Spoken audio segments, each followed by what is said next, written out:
আল্লাহ রাব্বুল আলামিন বলেন, ইন্নাল্লাযীনা আমানু ওয়া আমিলুস সালিহাতি কানাত লাহুম জান্নাতুল ফিরদাউসি নুজুলা খালিদিনা ফিহা লা ইয়াবগুনা আনহা হিওয়ালা। আল্লাহ রাব্বুল আলামিন বলেন, হে তামাম পৃথিবীর মানুষেরা, তোমরা যদি ঈমান আনার পরে তোমরা যদি আমলে সালেহ করতে পারো, সৎ কাজ করতে পারো, আমি আল্লাহ রাব্বুল আলামিন তোমাদেরকে ঈমান আনার কারণে এবং সৎ কাজ করার কারণে কাল কিয়ামতের ময়দানে আমি আল্লাহ তোমাদের সবাইকে জান্নাতুল ফিরদাউসের মেহমান বানিয়ে দিব। আমার ভাইয়েরা, জান্নাতুল ফিরদাউস হলো আল্লাহ তাআলার সবথেকে কাছের জান্নাত। আল্লামা শফী রাহমাতুল্লাহি আলাইহি তার তাফসীরে মারিফুল কোরআনের মধ্যে এই আয়াতের ব্যাখ্যায় উল্লেখ করেছেন, আমার আল্লাহ রাব্বুল আলামিন যেই আরশের মধ্যে বসা, যেই চেয়ারের মধ্যে বসা, আপনারা একটু লক্ষ্য করেন, আমি যেই চেয়ারের মধ্যে বসা, ওই চেয়ারের নিচে একটু ফাঁকা জায়গা আছে কিনা? ফাঁকা জায়গা আছে? এই যে আমি চেয়ারের মধ্যে বসেছি, নিচে একটা ফাঁকা জায়গা আছে, ছোট্ট একটা রুমের মতো দেখা যায়। কথা বলেন ঠিক কিনা? তো আল্লামা শফী রাহমাতুল্লাহি আলাইহি বলেছেন, জান্নাতুল ফিরদাউস এর উপরেই আল্লাহ তাআলার আসন। আল্লাহ তাআলা যে আসনে বসেছেন তার নিচেই হলো জান্নাতুল ফিরদাউস। আমি আপনি যদি ঈমান আনি, ঈমান আনার পরে যদি আমলে সালেহ করতে পারি, তাহলে আল্লাহ রাব্বুল আলামিন আমাদেরকে জান্নাতুল ফিরদাউস, আল্লাহ রাব্বুল আলামিনের সবথেকে কাছের জান্নাত আল্লাহ পাক আমাদেরকে দান করবেন। সুবহানাল্লাহ বলবেন না? ইমানদার আমাদেরকে হতে হবে। ঈমান এই জিনিস আমরা চাইলেই কি পাবো? আল্লাহ রাব্বুল আলামিন আমাদেরকে যদি কবুল মঞ্জুর করেন তাহলেই আমরা ঈমান পাবো।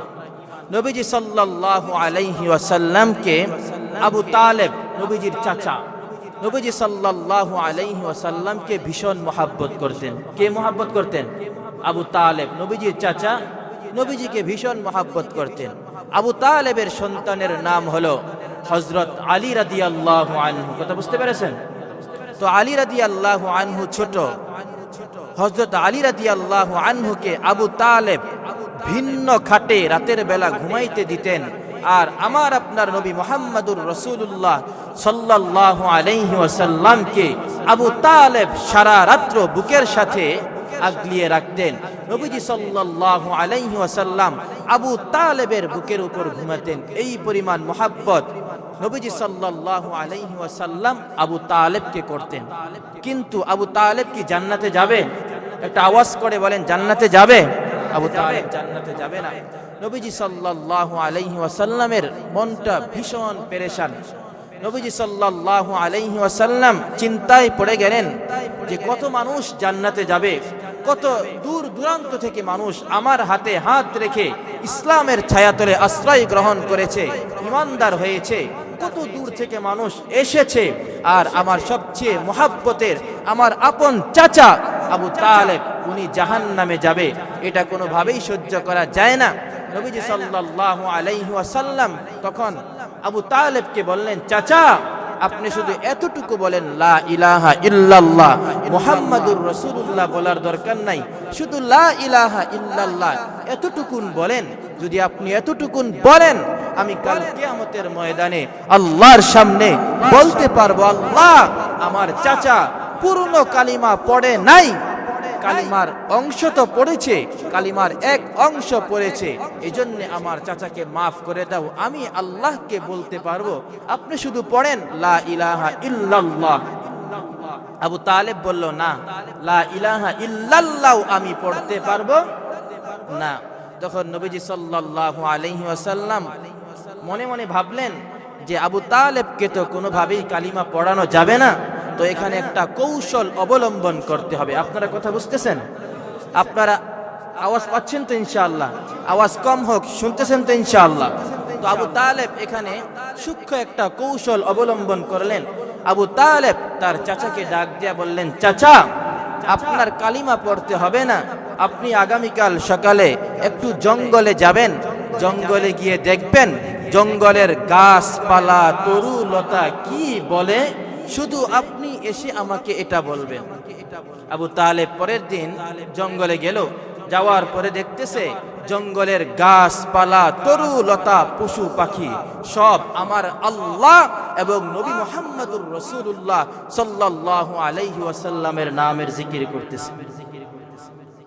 এবার আবু তালেব যখন জিকিরের আওয়াজ শুনলো, শোনার পরে সঙ্গে সঙ্গে কানের মধ্যে দুটো আঙ্গুল ঢুকিয়ে দিল। আবু তালেব এবার বাড়িতে ফিরে আসছে। নবীজি সাল্লাল্লাহু আলাইহি ওয়াসাল্লামের মনটা ভীষণ আনন্দ। আমি আমার চাচাকে বলবো, চাচা আপনি জঙ্গলে গিয়েছিলেন নাকি? চাচা বলবে, হ্যাঁ গিয়েছিলাম। বন জঙ্গলের গাছপালা তরুলতা পশু পাখি কি বলল? আমার চাচা বলে ফেলবে লা ইলাহা ইল্লাল্লাহ বলেছে, এই লা ইলাহা ইল্লাল্লাহ কালিমা পড়েছে। তো আমার চাচা যে মন থেকে বলে নাই, শুধু মুখ দিয়ে বলেছে। যদি একবার মুখ দিয়ে কোন রকম যদি লা ইলাহা ইল্লাল্লাহ বের হয়ে যায়, চাচার ভুলেও যদি বের হয়ে যায়, কাল কিয়ামতের ময়দানে আল্লাহকে বলতে পারবো, আল্লাহ আমার চাচা ভুলে হলেও কালিমা পড়েছে, আমার চাচাকে মাফ করতেই হবে। সুবহানাল্লাহ পড়বেন না? এবার নবীজি সাল্লাল্লাহু আলাইহি ওয়াসাল্লাম তার চাচাকে ডাক দিয়া বললেন, চাচা জঙ্গলে গিয়েছিলেন? এবার চাচা বলল, হ্যাঁ গিয়েছিলাম। তো গাছপালা তরুলতা পশু পাখি কি বলল? আবু তালেব সুন্দর মানুষ ছিলেন, অনেক সুন্দর ছিলেন, চেহারাগুলো লাল হয়ে গিয়েছে, একদম রাগে লাল হয়ে গিয়েছে। আবু তালেব সঙ্গে সঙ্গে বলল, জঙ্গলে গিয়েছিলাম, বন জঙ্গলে গিয়েছিলাম, গিয়ে দেখি গাছপালা তরুলতা তোর নাম আর হের নাম কয়, তোর নাম আর হের নাম কয়। দেখেন নবীজি সাল্লাল্লাহু আলাইহি ওয়াসাল্লামের মনটা একদম ভেঙে গেল যে এটা কি বলল। আমি এখানে কৌশল অবলম্বন করলাম, আমার চাচা ভুলে কালিমা পড়ে ফেলবে, আর আমি আল্লাহকে বলতে পারবো, আল্লাহ আমার চাচা ভুলে কালিমা পড়েছে, আমার চাচাকে আপনি মাফ করে দেন। তো আমার চাচা বললটা কি? তোর নাম আর হের নাম কয়। সঙ্গে সঙ্গে আল্লাহ রাব্বুল আলামিন হযরতে জিবরাইল আলাইহিস সালাতু ওয়াস সালামকে কোরআনের আয়াত দিয়ে পাঠিয়ে দিলেন। আমার ভাইয়েরাম, হযরতে জিবরাইল আলাইহিস সালাতু ওয়াস সালাম আল্লাহর নবী মুহাম্মদুর রাসূলুল্লাহ সাল্লাল্লাহু আলাইহি ওয়াসাল্লামের কাছে আসলেন। আসার পরে বলতেছেন, ওগো পয়গম্বর, টেনশনের কোনো কারণ নাই, পেরেশান হওয়ার কোনো কারণ নাই। আপনি আপনার মনকে খবরদার ব্যথিত করবেন না। আল্লাহ রাব্বুল আলামিন আয়াত নাজিল করে জানায়া দিলেন, হেদায়েতের মালিক একমাত্র আল্লাহ। আল্লাহ রাব্বুল আলামিন যাকে হেদায়েত দেন সেই একমাত্র হেদায়াত পাবে। আল্লাহ যাকে হেদায়াত দেন না, সে নবীর চাচা হতে পারে, নবীর বাবা হতে পারে, নবীর সন্তান হতে পারে, ওই ব্যক্তি কোনোদিন হেদায়াত লাভ করতে পারে না। ঠিক কিনা বলেন? যেমন মনে করেন হযরতে নূহ আলাইহিস সালাতু ওয়াস সালাম, তার সন্তান হেদায়াত পায় নাই। নূহ আলাইহিস সালাতু ওয়াস সালামের হাতে হাত রেখে কালিমা পড়ে কত মানুষ জান্নাতে চলে গেল, কিন্তু আপন সন্তান কালিমা পড়ে হেদায়াত গ্রহণ করলো না, কালিমা পড়লো না। ঠিক তেমনি ভাবে এমনই করেন আপনি, সারা রাত এমন করেন। তো দেখেন হযরতে ইব্রাহিম খলিলুল্লাহ আলাইহিস সালাতু ওয়াস সালাম, তার বাবা আযর, সে কিন্তু ঈমান আনে নাই। ঈমান আনছে? ঈমান আনে নাই। তারপর দেখেন হযরতে মূসা আলাইহিস সালাতু ওয়াস সালামের ভাই কারুন, সেও কিন্তু হেদায়েত পায় নাই, ঈমান গ্রহণ করতে পারে নাই। তো ঈমান আমাদেরকে যিনি দিয়েছেন তিনি কে? একটা আওয়াজ করে বলেন, তিনি কে? আপনি দুনিয়াতে আসার আগে কয়দিন আল্লাহকে বলেছিলেন, আল্লাহ আপনি আমাকে মুসলমানের ঘরে পাঠায়েন? বলছিলেন? দেখেন আমরা মুসলমানের ঘরে জন্মগ্রহণ করেছি বিধায় আজকে আমরা ইসলামের ছায়াতলে খুব সহজে আসতে পেরেছি। আপনাদের পাশেই নদীর ওপারে গৌর নদী, ওখানে অনেক আমাদের হিন্দু ভাইয়েরা বসবাস করে। আপনি যান, যে আপনি একটু ইসলামের ছায়াতলে আসেন, কালিমা পড়ে মুসলমান হয়ে যান, আপনাকে উল্টা বলবে, বেটা তুই হিন্দু, তুই বলেন তুই হিন্দু হয়ে যা। আমাদের বাড়ির পাশে হিন্দু বাড়ি আছে, তো হিন্দু বাড়ির মহিলারা যখন আমাদের বাড়িতে আসে, আমার মা অনেক সময় বলে যে কালিমা পড়ে মুসলমান হয়ে যান, আপনারা মুসলমান হন, আপনাদের কি জাহান্নামের ভয় নাই? মৃত্যুর পরে তো জাহান্নামে যেতে হবে। তো হিন্দু মহিলারা বলে যে তুই আগে হিন্দু হ, পরে আমরা মুসলমান হব। কথা বুঝতে পারছেন? এই অবস্থা। তো হেদায়েতের মালিক কে? আল্লাহ রাব্বুল আলামিন আমাদেরকে হেদায়েত দান করেছেন। আমার ভাইয়েরা, আল্লাহ রাব্বুল আলামিন বলেন, ইন্নাল্লাযীনা আমানু ওয়া আমিলুস সালিহাতি কানাত লাহুম জান্নাতুল ফিরদাউসি নুজুলা খালিদিনা ফিহা লা ইয়াবগুনা আনহা হিওয়ালা। আল্লাহ রাব্বুল আলামিন বলেন, হে তামাম পৃথিবীর মানুষেরা, তোমরা যদি ঈমান আনার পরে তোমরা যদি আমলে সালেহ করতে পারো, সৎ কাজ করতে পারো, আমি আল্লাহ রাব্বুল আলামিন তোমাদেরকে ঈমান আনার কারণে এবং সৎ কাজ করার কারণে কাল কিয়ামতের ময়দানে আমি আল্লাহ তোমাদের সবাইকে জান্নাতুল ফিরদাউসের মেহমান বানিয়ে দিব। আমার ভাইয়েরা, জান্নাতুল ফিরদাউস হলো আল্লাহ তাআলার সবথেকে কাছের জান্নাত। আল্লামা শফি রহমাতুল্লাহি আলাইহি তার তাফসীরে মারিফুল কোরআনের মধ্যে এই আয়াতের ব্যাখ্যায় উল্লেখ করেছেন, আমার আল্লাহ রাব্বুল আলামিন যেই আরশের মধ্যে বসা, যেই চেয়ারের মধ্যে বসা, আপনারা একটু লক্ষ্য করেন, আমি যেই চেয়ারের মধ্যে বসা, ওই চেয়ারের নিচে একটু ফাঁকা জায়গা আছে কিনা? ফাঁকা জায়গা আছে? এই যে আমি চেয়ারের মধ্যে বসেছি, নিচে একটা ফাঁকা জায়গা আছে, ছোট্ট একটা রুমের মতো দেখা যায়। কথা বলেন ঠিক কিনা? তো আল্লামা শফি রহমতুল্লাহি আলাইহি বলেছেন, জান্নাতুল ফিরদাউস এর উপরেই আল্লাহ তাআলার আসন। আল্লাহ তাআলা যে আসনে বসেছেন তার নিচেই হলো জান্নাতুল ফিরদাউস। আমি আপনি যদি ঈমান আনি, ঈমান আনার পরে যদি আমলে সালেহ করতে পারি, তাহলে আল্লাহ রাব্বুল আলামিন আমাদেরকে জান্নাতুল ফিরদাউস, আল্লাহ রাব্বুল আলামিনের সবথেকে কাছের জান্নাত আল্লাহ পাক আমাদেরকে দান করবেন। সুবহানাল্লাহ বলবেন না? আমার ভাইয়েরা, তারপর আল্লাহ তাআলা বলেন, খালিদিনা ফিহা লা ইয়াবগুনা আনহা হিওয়ালা। আল্লাহ তাআলা বলেন, আমি আল্লাহ তোমাদেরকে জান্নাতুল ফিরদাউসের মধ্যে প্রবেশ করাবো, আর জান্নাতুল ফিরদাউস থেকে তোমাদেরকে কোনোদিন বের করে দিব না।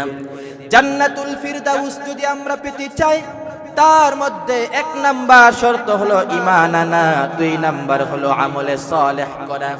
আমলে সালেহ কাকে বলে? আমলে সালেহ বলা হয় আল্লাহ রাব্বুল আলামিন আমাদেরকে যেই সমস্ত নেক আমল করার জন্য হুকুম করেছেন, ওই সমস্ত নেক আমল করা, আর আল্লাহ তাআলা যেগুলো আমাদেরকে করার জন্য নিষেধ করেছেন ওগুলো না করা, এটাকে বলা হয় আমলে সালেহ। আমার ভাইয়েরা, আল্লাহ রাব্বুল আলামিন আমাদেরকে বলেছেন, হে গোলামেরা, আমি আল্লাহ ঈমান আনার পরে তোমাদের উপর 5 ওয়াক্ত নামাজ ফরজ করে দিলাম। কোন ব্যক্তি যদি ঈমান আনার পরে 5 ওয়াক্ত নামাজ দৈনিক যদি পড়তে পারে, আল্লাহ রাব্বুল আলামিন বলেন, আমি আল্লাহ ওই ব্যক্তিকে জান্নাতুল ফিরদাউস দান করব। আমার ভাইয়েরা, সূরাতুল মুমিনুনের মধ্যে আল্লাহ রাব্বুল আলামিন বলেন, قد أفلح المؤمنون الذين هم في صلاتهم خاشعون। আল্লাহ তাআলা বলেন, দুনিয়াতে কোটি কোটি মুমিন আছে, কিন্তু সব মুমিন সফল কাম না। আল্লাহ তাআলা বলেন, ওই সমস্ত মুমিনরা সফল কাম যারা খুশু খুজুর সাথে একমাত্র আল্লাহর সন্তুষ্টির জন্য নামাজ পড়ে। যেই সমস্ত মুমিনেরা আল্লাহর সন্তুষ্টির জন্য নামাজ পড়ে, আল্লাহ বলেন, আমি আল্লাহ বলতেছি, সার্টিফিকেট দিচ্ছি, ওই সমস্ত মুমিনেরা কি বলেন? সফল কাম মুমিন। আমরা সফল কাম মুমিন হতে চাই কি চাই না বলেন? তো নামাজটা কার জন্য পড়তে হবে? আল্লাহর জন্য পড়তে হবে। আমার ভাইয়েরা, নামাজটা পড়তে হবে খুশু খুজুর সাথে। আমরা আজকে নামাজ পড়ি, যখন ইমাম সাহেব নামাজের রুকুর মধ্যে চলে যায় তখন দৌড়ে আমরা রুকুটা ধরি, এটা হলো আমাদের নামাজ। আমরা যখন নামাজ পড়ি রকেটের মতো স্পিডে আমরা নামাজ পড়ি, কিন্তু আমাদের আকাবিররা ওলামায়ে কেরামগণ আল্লাহর পেয়ারা বান্দারা এমন ভাবে নামাজ পড়েছেন, তারা সেজদা যখন দিয়েছেন আমরা সেজদা দিলে 5 সেকেন্ড 10 সেকেন্ডের মধ্যে আমাদের সেজদা পরিপূর্ণ হয়ে যায়, কিন্তু আল্লাহওয়ালারা যখন নামাজ পড়তেন তখন এক সেজদার মধ্যে 2 থেকে 3 ঘন্টা অতিবাহিত হয়ে যেত। এবার অন্যান্য মুরিদেরা জিজ্ঞাসা করেছে, হযরত আমরা নামাজ পড়ি খুব তাড়াতাড়ি নামাজ থেকে উঠে যাই, কিন্তু আপনি যখন নামাজ পড়েন তখন নামাজের সেজদা থেকে কেন মাথা উঠান না, দেরি করে কেন মাথা উঠান? আল্লাহর ওলি ডাক দিয়া বলতেছে, আমি যে সেজদা দিলাম সেজদার মধ্যে আমি বললাম সুবহানা রাব্বিয়াল আ'লা, সুবহানা রাব্বিয়াল আ'লা, আমার সম্মানিত আল্লাহ তিনি উত্তম এবং পবিত্র, আমি আমার আল্লাহকে উত্তম বলে স্বীকার করলাম, আমি বললাম আমার আল্লাহ পবিত্র। এই যে আমি তাসবিহ গুলো সেজদার মধ্যে পড়তেছি, যতক্ষণ না পর্যন্ত আমার আল্লাহ আমার এই তাসবিহের ডাকে সাড়া না দেয় ততক্ষণ পর্যন্ত আমি সেজদা থেকে মাথা উঠাই না। দেখেন আল্লাহওয়ালারা এমন ভাবে নামাজ পড়তেন, সেজদা দিয়েছে পড়তেছে সুবহানা রাব্বিয়াল আ'লা, সুবহানা রাব্বিয়াল আ'লা। আল্লাহ তাআলা যখন বলছেন বান্দা তুমি যে আমার পবিত্রতা বর্ণনা করছো, আমি আল্লাহ তোমার পবিত্রতা বর্ণনা দেখে আমি আল্লাহ খুশি, আমি তোমার ডাকে সাড়া দিলাম। যখন আল্লাহ রাব্বুল আলামিন ডাকে সাড়া দেন তখনই আল্লাহওয়ালারা সেজদা থেকে মাথা উঠায়। সুবহানাল্লাহ পড়বেন না? কিন্তু আমাদের নামাজ কেমন?